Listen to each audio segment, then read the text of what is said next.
वाराणसी में प्रशासन की बुलडोजर वाली कार्रवाई जारी है। पक्की बाजार से लेकर गोलदर कचहरी चौराहा तक करीब 300 मीटर तक बुलडोजर एक्शन जारी रहा। सड़क चौड़ीकरण अभियान के तहत ये कार्रवाई जारी है। इस मौके पर भारी संख्या में पुलिस बल तैनात है। पुलिस बल के साथ पैरामिलिट्री फोर्स भी तैनात है।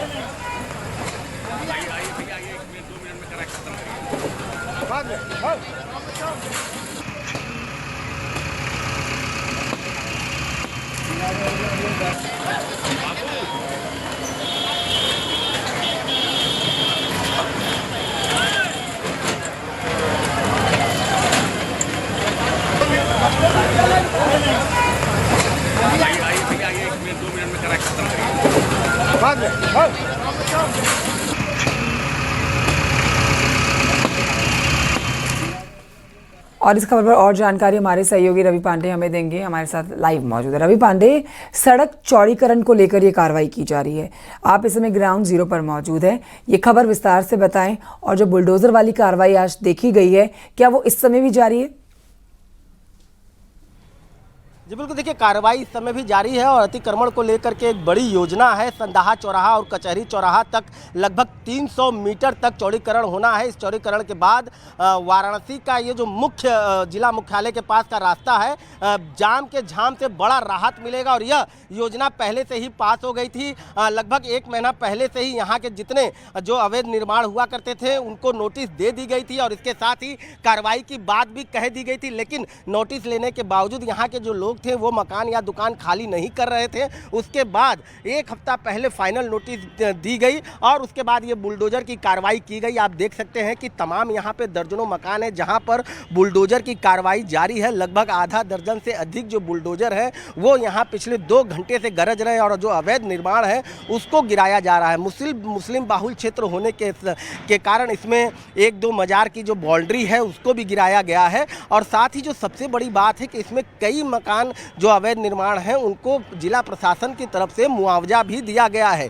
लेकिन जिन्होंने मुआवजा नहीं लिया है उनको नोटिस थमाने के बाद यह कार्रवाई की गई है। बड़ी बात यह है कि ये जो 300 मीटर का जो पूरा क्षेत्र है ये यहाँ से कचहरी चौराहे तक है। और कचहरी चौराहा का जो कचहरी चौराहा यानी कि जिला मुख्यालय का जो मुख्य केंद्र है, प्रत्येक दिन बहुत ज़्यादा जाम हुआ करता है। लेकिन जब ये 4 लेन की योजना बन जाएगी तो एक बड़ी जाम की जो कार्रवाई है वो रुक जाएगी। तस्वीरों में आप देख सकते हैं कि जो बुलडोजर की जो कार्रवाई है वो लगातार जो अवैध निर्माण है उसको गिरा रहे हैं। तो कहा जा सकता है कि एक बड़ी जो योजना है वो जमीन पर मूर्त रूप लेने जा रही है। एक बड़ी जो जाम की समस्या है वो खत्म होने जा रही है। हमारे साथ लगातार बने हुए हैं, देखिए जानकारी दे रहे हैं रवि। लेकिन हमने इस तरह के मतलब बुलडोजर वाली कार्रवाई हमने पूर्व में भी काफ़ी देखी है। 300 मीटर का जो ये स्ट्रेच है ये काफ़ी महत्वपूर्ण है और ये काफ़ी महत्वपूर्ण इलाका है जिस तरह की जानकारी आप दे रहे हैं।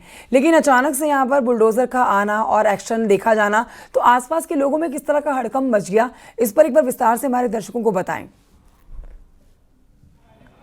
जी बिल्कुल, देखिए आसपास के लोगों के क्षेत्र में हड़कंप जरूर मच गया। लेकिन मैं आपको ये बता दूं कि अचानक से कोई कार्रवाई नहीं है। यहाँ के लोगों को जिला प्रशासन बार बार ये सूचना दे रहा था, नोटिस भी दे रहा था और इसके साथ साथ जिला प्रशासन ने ये भी कह दिया था कि लोगों को मुआवजा भी दिया जाएगा। लेकिन बावजूद उसके यहाँ जो अतिक्रमण है, यहाँ जो अवैध निर्माण है उसको खाली नहीं करने दिया जा रहा था। जिसके बाद आज जिला प्रशासन मजबूर होकर के बुलडोजर की कार्रवाई कर रहा है। चूँकि ये महत्वपूर्ण योजना है, जाम की समस्या से काफ़ी राहत मिलेगा। प्रत्येक दिन यहाँ अगर जाम की बात करें तो घंटों यहाँ लोग जाम में फंस जाया करते थे। तो 4 लेन की जो योजना है वो काफ़ी महत्वपूर्ण थी, उसको जमीन पर लाने के लिए अंत में जो जिला प्रशासन है वो ये बुलडोजर कार्रवाई किया है। ये नोटिस इनको दिया जा रहा है और बार बार इनसे इस तरह के एक्शन की बात की जा रही है। रवि, तो क्या वजह यहाँ के लोग बता रहे हैं कि बुलडोजर वाली कार्रवाई का एक्शन लेना ही पड़ गया? क्यों इस चीज़ को पहले नहीं समझा गया कि ये बहुत ही महत्वपूर्ण जगह है, ये बहुत ही महत्वपूर्ण इलाका है जिसमें बार बार नोटिस आ रहा है, तो खुद से कार्रवाई जरूरी है बजाय कि बुलडोजर का एक्शन देखा जाए? जी बिल्कुल, देखिए इसका उदाहरण आप वर्तमान में दाल मंडी चौड़ीकरण को लेकर भी कर सकते हैं। 216 करोड़ की जो योजना है वहाँ पे पहले से ही सूचना दे दी गई है, लेकिन बावजूद वहाँ पर विरोध जारी है। कुछ इसी तरीके का जो पूरा योजना है वो भी यही था, पहले से सूचना दे दी गई थी। मुआवजा की भी बात की जा रही थी, लेकिन पूरे रास्तों में कहीं मजार कहीं मस्जिद होने की बात को लेकर के लोगों में जो है उसको टालने की कोशिश की जा रही थी। विरोध का मंजर सामने आ रहा था, विरोध की स्थिति सामने आ रही थी, लेकिन इसमें से कुछ लोग थे उन्होंने मुआवजा की राशि पर माना है। लगभग आधे दर्जन से अधिक लोगों को मुआवजा दे दिया गया है। उसके बाद जो अन्य लोग हैं उनको नोटिस दिया गया, उन्होंने कार्रवाई नहीं की, उन्होंने जिला प्रशासन की बात नहीं माना। उसके बाद ये बुलडोजर की कार्रवाई की गई है। देखिए मूल मसला पूरा ये है कि चौड़ीकरण बनारस में बहुत ज़रूरी है, क्योंकि जो जाम की समस्या है वो लगातार बढ़ते जा रहा है। पहले का बना हुआ ये बनारस है, अब नया बनारस के लिए चौड़ीकरण का जो योजनाएं हैं उसको ज़मीन पर लाने के लिए, जो ये चौड़ीकरण है उसको ज़मीन पर लाने के लिए तोड़फोड़ करनी ही पड़ेगी। और वही कारण है कि लगातार जो जिला प्रशासन है, उत्तर प्रदेश सरकार है, वो नई नई योजनाएं चौड़ीकरण की ला रहा है और जिसके अंतर्गत ये कार्रवाई किया जा रहा है। शुक्रिया आपका जानकारी के लिए रवि।